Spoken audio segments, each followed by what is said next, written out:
和狮子这一群体有所不同的是，老虎是独居动物，这就意味着它们无论是在捕食或者遇到危机时，都只能独自解决。但是老虎也需要繁衍后代，因此雄性和雌性总要经历一段同居生活。同居过后，如果雌性老虎怀孕了，雄性老虎也会像人类一样，在雌性老虎身边照顾它们。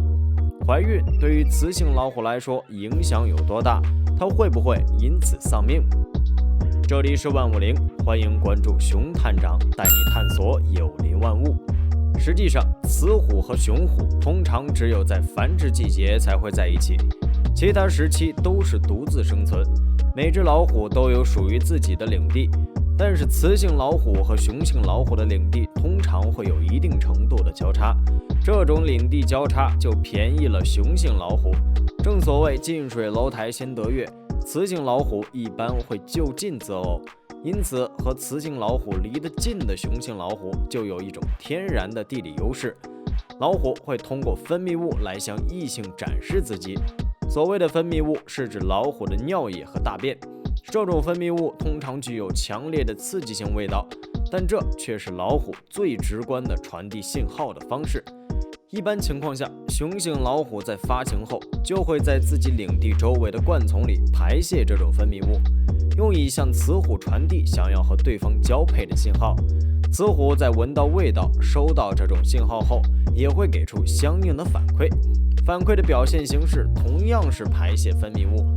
这种交配方式在我们看来可能有些随意，事实上，在动物世界里，并没有严格的择偶标准。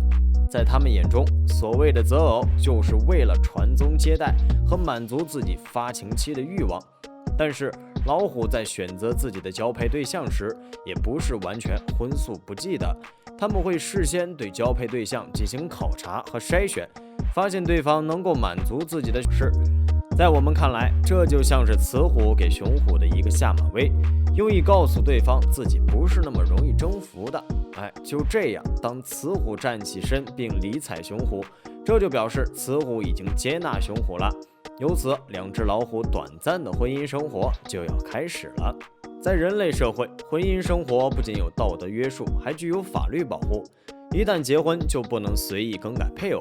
但在老虎的世界里可不一样，他们的婚姻关系不但开始的随意，结束的也非常仓促。往往是雄性老虎在和雌性老虎度过发情期后就会离开，也就是说，雄性老虎只用负责当丈夫，不用负责当爸爸。很少有雄性老虎会帮助妻子抚养孩子。老虎的孕期大概在3个半月左右，在整个怀孕阶段，雌虎只有在临产前的10到12天肚子才会显怀，所以在雌虎怀孕的前2个月半是不用担心雌虎会因为肚子大而行动不便，影响捕食的。其次，老虎的狩猎方式一般采用伏击，它们不喜欢正面迎敌，这种狩猎方式能够减少体能的消耗。就算雌虎因为怀孕体能有所下降，也不会影响捕食能力。即使雌虎不能捕食，也不会让自己饿死的。老虎是一种非常聪明的动物，它们会在自己怀孕前期就选择一个食物充沛的地方作为待产地，方便自己捕猎。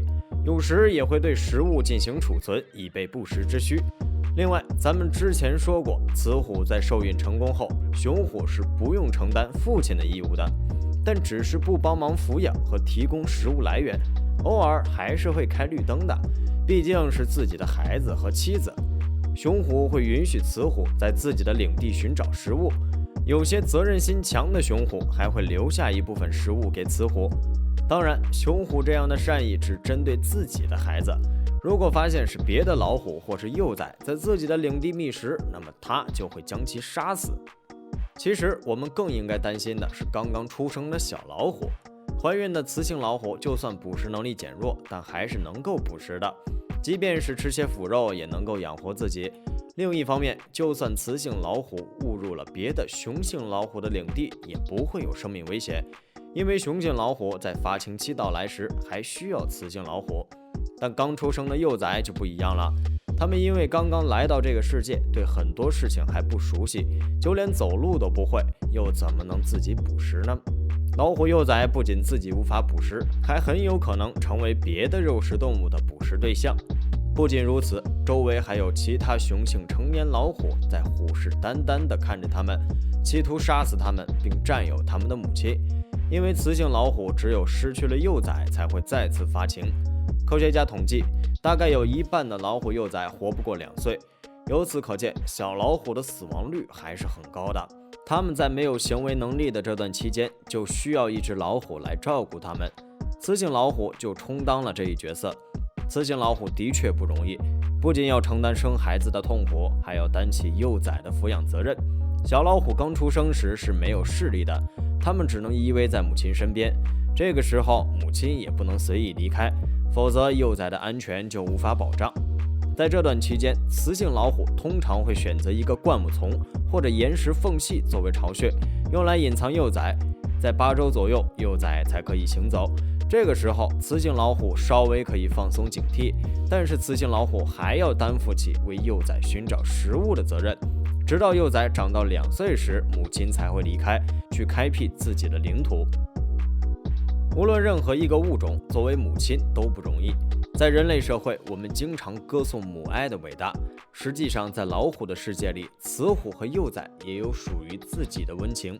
作为母亲的老虎，同样要为孩子付出很多。它们不仅要独自生下这些小老虎，还要每天为幼崽寻找食物，照看幼崽，并警惕可能随时到来的侵略者。